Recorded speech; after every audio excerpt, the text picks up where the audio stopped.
Ça va? Oui. D'accord. Donc, c'est moi qui vais vous faire la présentation ce soir. Pour ceux qui ne me connaissent pas, mon nom est Marie-Josée Alpin. Je suis la directrice générale à la Ville de Sainte-Catherine. Donc, l'objectif aujourd'hui, c'est de comprendre là, la taxe sur l'immatriculation des véhicules. Ce n'est pas une très longue présentation, mais c'est assez complet. Donc,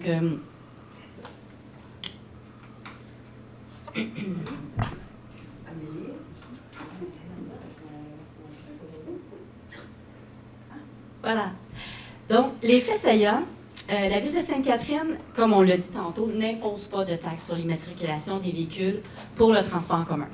C'est la CMM qui a adopté l'imposition de la taxe sur l'immatriculation des véhicules pour le versement à la RTM. Et bien entendu, la Ville de Sainte-Catherine fait partie des 82 municipalités de la CMM. Sainte-Catherine s'est opposée vigoureusement à l'imposition de la taxe dans toutes les instances. Vous allez le voir tantôt, on explique comment la Ville s'est positionnée par rapport à ça. La taxe sur l'immatriculation des véhicules est perçue par la SAC, comme vous avez pu le voir là, sur vos comptes, et est remise directement à la RTM. Sainte-Catherine ne reçoit aucune compensation de la SAC sur la taxe d'immatriculation des véhicules pour le transport en commun. Et pour la grande région de Montréal, c'est la CMM qui détient la compétence en matière de transport en commun. Donc, c'est elle qui a le pouvoir d'adopter ou de modifier la taxe sur l'immatriculation. Qu'est-ce que la CMM? Bon, la CMM, c'est une créature du gouvernement du Québec qui a été mise en place en 2001. Il regroupe 82 municipalités du Grand Montréal et c'est un organisme qui planifie, coordonne et finance les compétences stratégiques qui façonnent le territoire et le développement de la région du Grand Montréal, notamment en matière de transport en commun. Donc, ça peut être en matière aussi d'aménagement du territoire, mais pour ce qui nous concerne aujourd'hui, c'est le transport en commun. Composition du conseil d'administration, c'est là que c'est important. Donc, c'est 28 membres, dont 14 membres de Montréal, donc le maire de Montréal, plus 13 élus de Montréal, 3 membres de Laval, donc le maire et 2 élus, 3 membres de la ville de Longueuil, le maire et 2 élus de l'agglomération, 4 maires de la Couronne Nord. Donc, la Couronne Nord est constituée de 4 MRC, donc un représentant par MRC, et 4 maires de la Couronne Sud. Donc, on a 6 MRC sur la Couronne Sud, donc un représentant de moins par MRC. Le représentant de la MRC de Roussillon, c'est le maire de Delsun. Qu'est-ce que l'ARTM? C'est l'Autorité régionale de transport métropolitain. Donc, elle planifie, organise, et finance et développe le transport collectif dans la grande région de Montréal, donc l'ACMM plus Saint-Jérôme. Elle chapeaute toutes les sociétés de transport de la grande région de Montréal, donc STM, EXO qu'on a sur notre territoire, STL, RTL et le REM, bien entendu. Son conseil d'administration, pour sa part, est composé de 14 membres. Donc, c'est différent de la CMM qu'on a vu tantôt. Pour la RTM, c'est 6 membres désignés par le gouvernement du Québec, 3 membres désignés par la CMM et 5 membres élus, dont la mairesse de Montréal, le maire de Laval, la mairesse de Longueuil, le maire de Deux-Montagnes, qui représente les villes de la Couronne Nord, et la mairesse de Mercier, qui représente les 40 villes de la Couronne Sud. Donc, un organigramme ici qui nous présente la gouvernance de la CMM en matière de transport collectif. Donc, on voit le gouvernement du Québec, ensuite qui transmet ses pouvoirs à la CMM, 82 municipalités, qui, elle, a une action directement sur la RTM, de qui dépend les sociétés de transport, comme on a vu tantôt. Donc, les 5 sociétés de transport, STM, RTL, EXO, STL et REM. Ensuite, c'est coordonné avec la Ville de Montréal, Ville de Laval, Ville de Longueuil, 6 MRC de la Couronne Sud, donc les 40 villes de la Couronne Sud, incluant Sainte-Catherine, et les MRC de la Couronne Nord, donc toutes les villes de la Couronne Nord. Donc, le pouvoir de la Ville de Sainte-Catherine ici se retrouve dans l'organigramme là, à cet endroit-là.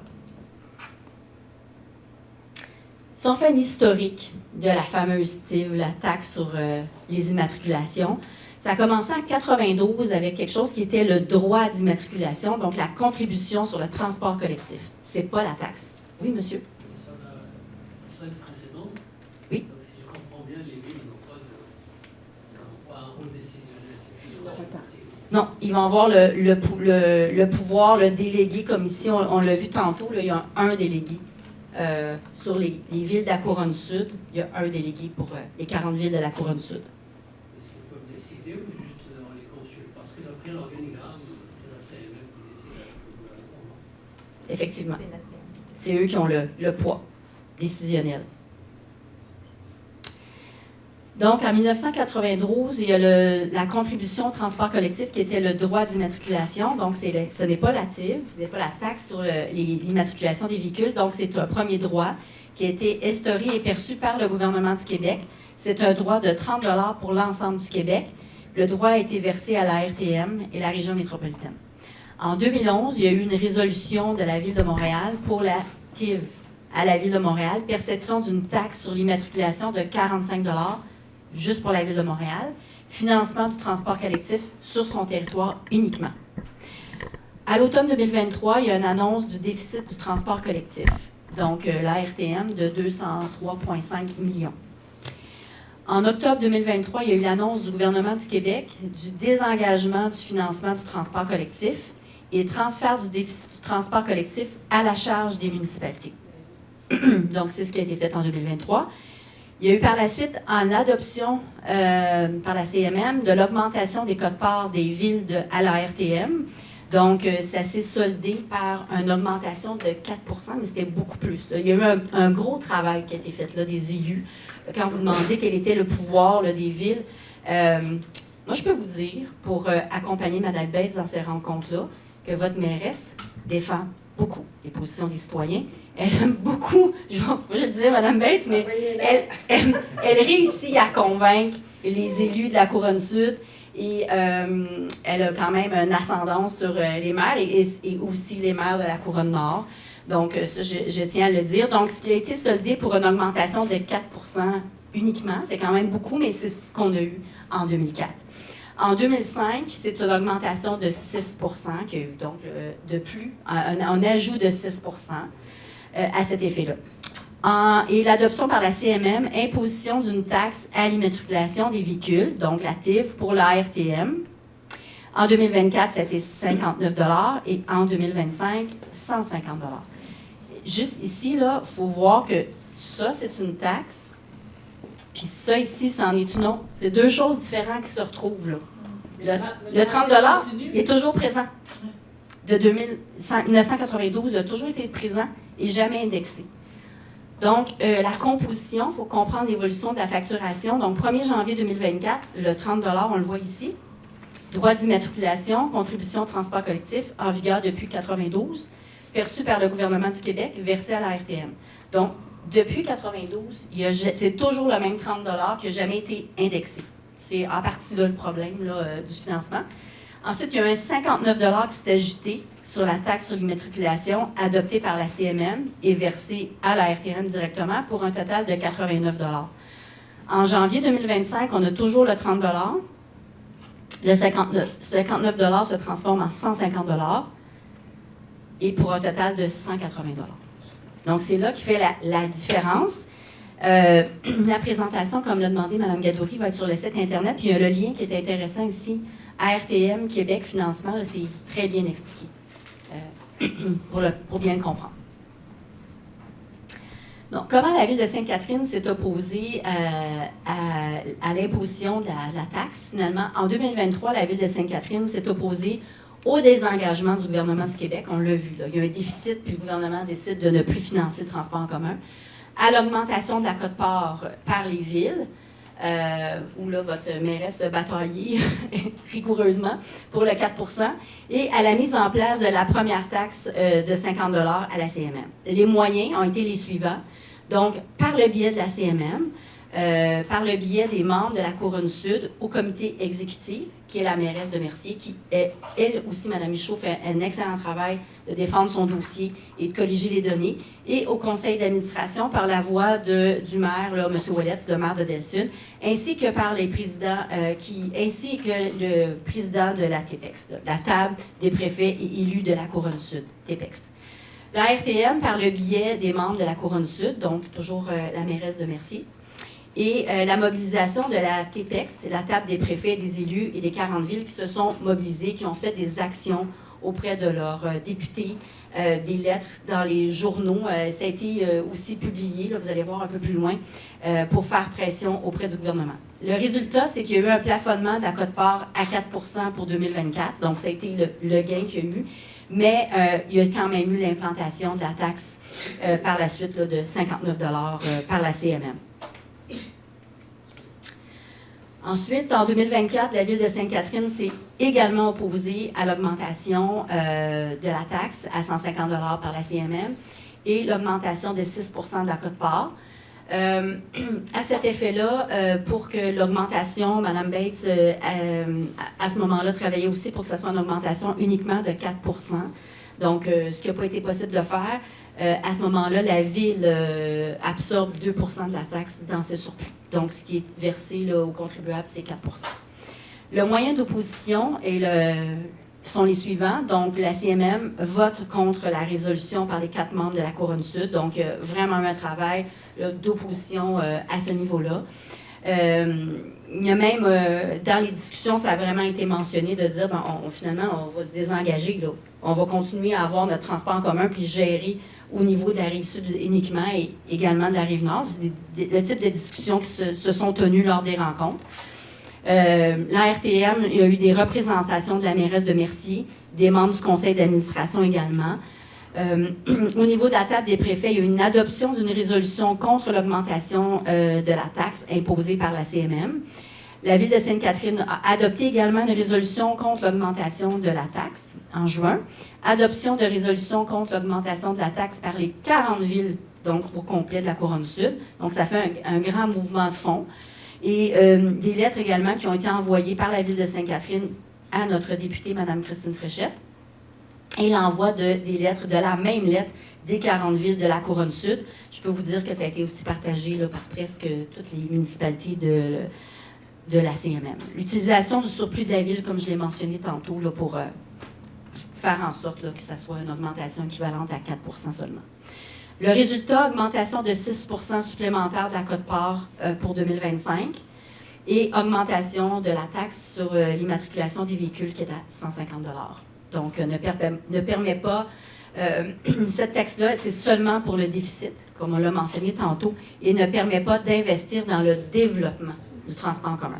C'est ce qui est déploré là, par l'ensemble des élus de la Couronne Sud, qui est déploré par Mme Bates également, de dire on veut finalement avoir un meilleur transport en commun pour nos citoyens, mais finalement, c'est une taxe simplement pour éponger le déficit. Justement, j'ai une question là-dessus. Étant donné notre fabuleux service sur la Rive-Sud, ils ont dit combien de temps à peu près qu'ils pensent être capables de faire une espèce de break-even avec le déficit, avec ces augmentations-là? Ça n'a pas été mentionné. Non, ça n'a pas été mentionné. Peut-être que la suite, ça va peut-être donner... Les prochaines étapes, c'est la poursuite des représentations politiques auprès du gouvernement du Québec, donc diversifier les sources de revenus. Donc, c'est ce qui est demandé, finalement, au gouvernement du Québec, de diversifier la source de revenus pour, d'une part, éponger le déficit, mais aussi faire en sorte d'améliorer le transport en commun, que ce ne soit pas juste les taxes sur l'immatriculation. Assurer le financement à long terme par le gouvernement du Québec et négociations en cours avec les secteurs visant à rapatrier les revenus de la taxe pour soutenir le développement local des secteurs. Donc, entre autres, de le rapatrier pour l'ensemble de la Couronne Sud et l'ensemble de la Couronne Nord, si tel est le cas. Mais comment est-ce qu'ils peuvent justifier le fait que nous, on n'a même pas accès au REM, on n'a pas accès au métro, on n'a pas accès au même service d'autobus, puis en plus, il faut payer pour ça. Comment est-ce qu'ils peuvent, que ce soit la RTN ou whatever, comment peuvent-ils justifier ça? Je comprends que les autres sont en déficit, mais pourquoi nous, on doit payer pour ça? Comment est-ce qu'ils justifient ça, eux autres? Il n'y a pas rien là-dedans qui nous disent oui, mais voici, on est en déficit, fait qu'on va faire payer les autres. Excusez, là, mais c'est quoi le... C'est la même question qu'on pose régulièrement, puis ils ne sont pas capables de nous répondre. Ben, c'est ça, je veux dire, je veux bien, c'est beau être bon, mais bon, puis voilà, comme j'ai dit, amenez-moi un métro chez nous. Amenez-nous le REM, j'ai Je ne parlerai pas, parce que je vais pouvoir l'utiliser, mes citoyens vont pouvoir l'utiliser, mais ce n'est pas le cas. C'est ça qui est triste. Mais on a demandé quand même qu'on revoie aussi par le gouvernement la loi qui fait en sorte que Montréal a le monopole de l'ensemble. Parce que toutes les infrastructures de transport sont réellement là. Donc à ce moment-là, il faut que ce soit revu. Bien, on va voir si on va avoir une écoute. On prône tout le temps, puis on continue. Hein? Oui, tout à Pensez fait. pas que c'est arrêté là, parce Non, que, comme on dit souvent, on a des municipalités qui sont limitrophes, qui utilisent le moyen de transport puis ils ne la payent pas, ce qui est illogique. Si on prend comme des gens de Saint-Jean, les gens de Saint-Rémy qui viennent utiliser le transport en commun, c'est notre transport en commun, ils ne payent pas, eux autres mêmes, cette fameuse taxe-là. D'ailleurs, c'est ce que j'ai dit à ma fille, déménage, va-t'en juste la ville de l'autre côté, tu ne payeras pas le 180 Moi, j'ai dit, moi, je l'absorbe présentement. Mais Vous à savez, l'inverse, c'est des choses qu'il faut qu'on fasse, mais il faut que vous aussi, en tant que citoyen, qui payez cette taxe-là, le dénoncer auprès du député, auprès des instances plus hautes que nous, parce que nous, on a fait ce qu'on avait à faire. Maintenant, il faut aller plus loin. ce que Mme Bates disait, c'est qu'il y a des villes qui ont le transport en commun facilement, puis ils ne payent pas la taxe. Mais à l'inverse, il y a des municipalités qui font partie de la CMM, qui n'ont aucun service de transport en commun et qui payent. Donc, ils payent également. Donc, ça, c'était déploré également. Une des choses qui est très déplorable, c'est qu'on n'est même pas capable de se rendre à l'hôpital qu'on est assigné. C'est ça. On est assigné à l'hôpital à Nolaberge, puis on n'est même pas capable de se rendre à notre hôpital. Les gens En s'en transport en commun. Il y a un problème, là. C'est un bon point que vous avez. Oui, c'est comme au moins de nous donner ça là, pour les gens qui ont besoin d'aller à l'hôpital. Les jeunes qui vont à Châteauguay sont même pas capables d'aller à l'école des métiers là-bas. à Châteauguay. Non, c'est ça. C'est comme on devrait. On n'est pas desservis. Non. Puis quand est-ce qu'ils vont abolir ça? On va aller à Saint-Jean, on va aller à la prairie, on change d'autobus, il faut payer une passe d'autobus pour eux. C'est illogique, il n'y a pas de logique dans ça. Il n'y a aucune logique. Puis je comprends que chaque ville veut garder son petit affaire, mais voyons, là, à un moment donné, on peut tout faire. Desservir la région. Puis est-ce que le gouvernement fédéral a quelque chose à dire là-dedans? Non. Non, mais si Ils on donnent quand même un montant, mais de la misère avec les c'est pas eux, c'est Oui, la loi du gouvernement du Québec. peut-être un prochain gouvernement pour. Il y avait monsieur à l'arrière, vous aviez une question? Oui. Pour quelle raison le 30 au tout début n'a jamais été indexé? C'est ça. Avez-vous des réponses à ça? C'est ça. Je pense que c'est là Oui. la grosse question. Là. Oui. Il y a quelque chose qui se passe, là. Il y a quelque chose de pas... Bien, effectivement, c'est ce qu'on se disait. C'est comme plusieurs taxes qui sont mises de l'avant, qui ne sont jamais indexées, comme la taxe sur l'essence. C'est jamais indexé. Donc, ce qui fait en sorte qu'on crée des déficits où après ça, la marche là, est grande à rattraper, là, est énorme. Là. Mais ils ne se sont pas posé de questions, ces gens-là? Ben, je pense que ça va bien tant que ça va pas bien. J'ai l'impression de savoir leur salaire annuel, ces gens-là. Probablement, le 30 c'est parce que ça implique beaucoup plus de monde. Ouais. Ça laisse l'ensemble du Québec. Ouais. C'est ça. Oui. Fait que là, ils ne veulent pas l'indexer. À ce que je comprends. C'est pas populaire ici, mais ça. C'est ça. Fait que là, ils repassent ça d'une autre façon. puis c'est là que c'est pas... On a demandé, nous, pour que ce soit l'ensemble du Québec. Une partie à tout le monde. Oui, au moins une partie. Une partie, peut-être pas l'ensemble au complet, parce que c'est pas vrai que ces gens-là détiennent des services comme nous, on a. Mais au moins une certaine partie, parce que ça n'avait pas de bon sens qu'on paye nous seuls ces transports-là. La répartition n'est pas bonne. Non, la répartition. Elle n'est pas équitable. C'est Elle est pas loin d'être équitable. équitable. Je ne suis pas d'accord non plus pour que tout le Québec paye ça. Là. Mais je ne suis pas d'accord que Sherbrooke sont trop loin. Mais je pense que répartir ça à une plus grande population, ça éviterait d'avoir des comptes impacts comme ça. Là, c'est ça n'a pas de sens. Là. Ça n'a juste pas de sens. Mais ça fait partie aussi qu'il y a des journalistes qui ont posé la question à la Ville de Montréal, puis elle n'a jamais voulu dire le bilan de tout ce qu'elle jette, puis qu'est-ce qu'elle fait, elle ne veut pas en parler. Donc, peut-être mettre aussi ça entre les mains de la facture ou quelque chose du genre, que les autres fouillent en profondeur, trouver le bobo dans tout ça. Là. La raison pour laquelle on a demandé au gouvernement de faire exactement ce que c'est qu'il doit faire, c'est-à-dire être le gardien de tout ça, puis nous faire en sorte qu'on ait les réponses. C'est ça, parce que là, il faudrait mettre ça dans des mains où qui pourraient aller fouiller, puis pas à peu près, là, tu sais. Pour que ça sorte un peu, excusez le mot, là, de la merde de tout ça, là, tu sais. Et puis de pouvoir brasser ça plus, là, tu sais. En terminant, les informations, ici, c'est des informations supplémentaires là, où vous allez voir là, quand la présentation va être sur le site Internet.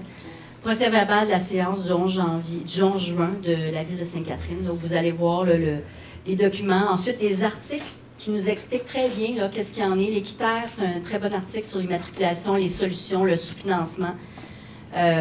Différentes publications qui ont été faites suite aux sorties là, des élus Couronne Nord, Couronne Sud, et les pages instances là, sur la RTM, la SAC, qui, bien sûr, l'explique très bien, quel est le principe là, derrière la taxe sur les immatriculations des véhicules. Voilà. Merci. Oui, juste une question. EXO, c'est qui dirige EXO? C'est-tu la CMM ou c'est un organisme à part? On l'a vu Ou tantôt. La RTM. RTM. La RTM. Mais EXO, est-ce qu'elle a une certaine autonomie ou elle n'a pas? Ben, c'est comme les autres. Il y a STL, RTM, STL, c'est la même chose. Peut-être. Oui. Elle gère ses opérations. C'est une répartition qui est donnée. Oui, c'est ça. Elle va gérer ses opérations. Donc, chaque organisation va gérer ses opérations. Les dépenses.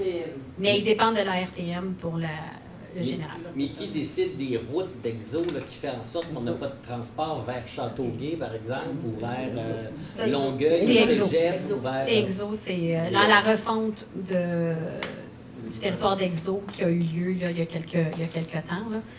Ça a été Il y a 2 ans. Il y a 2 ans. Ça a été fait à EXO. Ça a été fait à EXO indépendamment.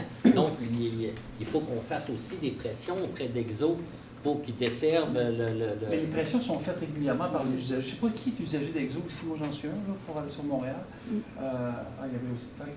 Et il y a beaucoup de pression, sauf qu'à chaque fois qu'on s'en va en public avec eux, la première chose qu'ils nous répondent, c'est la rentabilité. Il y a une question de rentabilité de transport, il y a tant de personnes, tant à l'heure, on ne peut pas mettre un nouveau circuit. Emmenez-nous de la densité, on va vous en acheter 1000. C'est là, c'est la pause. Oui, mais ils sont on veut de la densité, mais on veut le transport. Pas de densité, pas de transport. Alors. Oui, non, je comprends. Mais est-ce qu'on. Là, c'est des questions, on discute. Est-ce qu'on est obligé d'avoir des espèces de si gros autobus qui ont de la misère à virer d'un coin de rue à jog? On ne peut pas les rapetisser parce qu'il y a 3 personnes dedans. Là. On prend pas de longtemps. Mais leur flotte.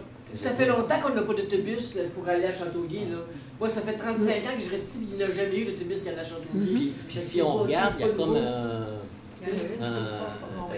une réforme à faire, selon moi. Parce qu'avant le REM, l'incitatif, le stationnement incitatif à Delson était full. Ça allait même se stationner là, dans le centre d'achat. Depuis que le REM est arrivé, le stationnement incitatif est vide parce que le monde, tant qu'à démarrer leur auto, ils s'en vont direct au REM. Il y a ça qu'il n'y a pas ça aussi. Oui, mais... Non, mais on s'attendait à sauver du temps avec le REM. Et pour tous ceux qui utilisent de Sainte-Catherine pour aller au REM pour aller à Montréal, ça prend plus de temps que nos autobus qui étaient nolisés pour avoir la navette directement. C'était 20 minutes à s'en aller en centre-ville. Et là, c'est rendu le bordel. Alors, effectivement, là, tu te dis, ben, tant qu'à faire, ça me prend 1h20 aller à Montréal, je vais prendre ma voiture. Et ça, ils ne s'attendaient pas à ça. Et d'ailleurs, quand on va prendre le REM le matin, surtout le lundi et le vendredi, c'est mort. Le mardi, mercredi, jeudi, plus occupé. Quand ça Donc, fonctionne. ils ne sont pas encore dans les chiffres qui avaient avancé et ils ont un déficit immense par rapport à ça aussi. Alors, j'aimerais bien, quand on parlait du déficit tantôt, là, le ventiler, le déficit, là, ça aurait été intéressant de voir aussi la ventilation financière derrière ce déficit-là. Qui détient la plus grosse part et tout. Effectivement. Mais ça, est-ce qu'il n'y a pas un problème aussi au niveau de la structure? On a l'impression que c'est une espèce de gros paquebot qui ont de la misère à virer avant que ça vire. Ça vire, c'est un paquebot. Oui, mais on paye pour ça. Ça fait partie des coûts, ça, là tout ça. C'est supposé peut-être aux âmes citoyennes. D'être pensante qu'il y a là, à un moment donné, il faut que... Mais il y a un peu une paresse aussi de ne pas décortiquer à l'usage, de le payer à l'usage aussi. Non, mais les autres, il n'y a pas assez facile de monde. de mettre tout le monde dans le même bateau, payer tant, mais la personne qui reste à la prairie est beaucoup mieux desservie que nous.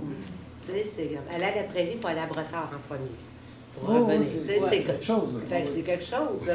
Il y a Ça un peut peu de payer deux paresse fois. aussi. Tu payes deux fois. Il y a 2 éléments à retenir. Il y a la RTM, là, qui est toute la gestion des finances, tout ça, puis EXO, qui est la gestion de vos circuits, là, les circuits qu'on a à la ville et dans la région. Fait que c'est 2 structures une qui gère les opérations puis l'autre qui gère les finances. Là. Fait que c'est ce qu'il faut retenir. Mais dans toutes ces structures-là, c'est laquelle? À qui il faut se plaindre pour dire, regardez, je ne suis même pas capable de me rendre à l'hôpital? EXO. Ça, c'est EXO. Le service EXO. Mais c'est quand même la RTM qui prend... Mais c'est EXO, mais c'est EXO qui va prendre la décision des services. Puis la dernière refonte d'EXO, il y avait fait quand même une consultation publique. Là. Elle est arrivée à cheval avec la pandémie 2019-2020. Là. Il avait fait quand même une grande consultation publique. Ça a résulté le circuit qui sont là. Exo travaille beaucoup. Moi, je vous dirais, c'est un organisme qui sont très à l'écoute, mais pour mettre des choses en place quand on travaille avec eux, en tout cas, c'est mon point de vue de la chose, ils travaillent beaucoup pour améliorer leurs services comme le transport à la demande qu'on n'a pas encore ici, mais qui ont testé ailleurs dans d'autres régions. Fait qu'ils veulent amener les choses, mais ça reste encore à travailler avec eux. Une chose que j'aimerais ajouter, là, plus politique. Ce n'est pas le politique qui a demandé le REM. Non.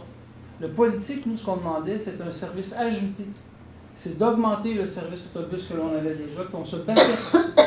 Ce n'est pas nous qui avons demandé le foutu REM qui est venu changer la donne à coût de milliards de dollars au Québec. Et je m'en cache pas aussi, parce qu'il faut le dire, c'est pas le politique. Le politique, on avait d'autres solutions qu'on a amenées sur table. On était obligé d'avoir le REM au Québec. Ils l'ont poussé dans la gorge avec un seul sous-missionnaire, on s'en souviendra. On a beau dire que c'est notre caisse de dépôt de placement qui est notre bas de laine ou des Québécois, mais Christy, on y met de l'argent, mais pas à peu près. C'est un base pas de fond.